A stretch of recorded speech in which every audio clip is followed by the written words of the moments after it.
जो आपका होगा वो आपसे कभी भी दुनिया का कोई भी आदमी छीन नहीं सकता है।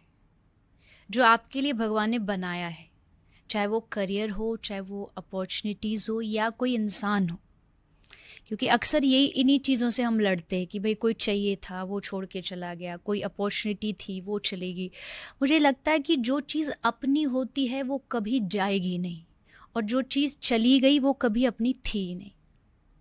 अपने माइंड को बस इतना ही थॉट देके हमको माइंड को एक एक प्रोसेस करना पड़ता है कि सचमुच ये जो अस्तित्व है, जिसको लोग कहते हैं यूनिवर्सल, जो एक एनर्जीज है, हम उसे भगवान बोलते हैं, तो उसने हर एक चीज़ को कहीं ना कहीं आपके लिए पहले से लिखा है। इवन उन्होंने भी लिखा है और आप भी लिख रहे हो। आप जो कर रहे हो, अब मैं मेहनत कर रहा हूँ, कर रही हूँ। अक्सर लोगों को बहुत डाउट हो जाता है कि भाई मेहनत किया एंड देन उसके बाद जैसे आपने कहा अपॉर्चुनिटी आई, उसको कोई और ले गया। नहीं, उससे बड़ी अपॉर्चुनिटी भगवान ने एटलीस्ट आपके लिए कहीं बना रखी है, वो है। और ये जस्ट दिल को तसल्ली देने वाली बात नहीं है, ये सच है। और उस समय ये सोचना चाहिए कि मेरे डिसीजन से ज़्यादा पावर है भगवान के डिसीजन में। उनको पता है इसको कब कौन सी चीज़ कहाँ देनी है, इसके लिए कहाँ ज़रूरी है।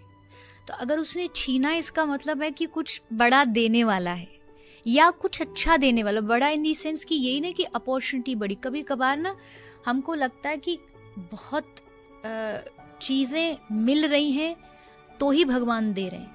अगर कभी भगवान कुछ चीज़ें आपसे ले भी रहे होते हैं, वापस छीन भी रहे होते, तो ये भी उनका एक वे है कुछ देने का। हो सकता है कि उसके जाने से स्ट्रेस कम हो जाए। कोई आदमी है, वो लाइफ में, उसके कारण हमारे लाइफ में बहुत स्ट्रेस है, बहुत परेशान है, वो दूर हो गया।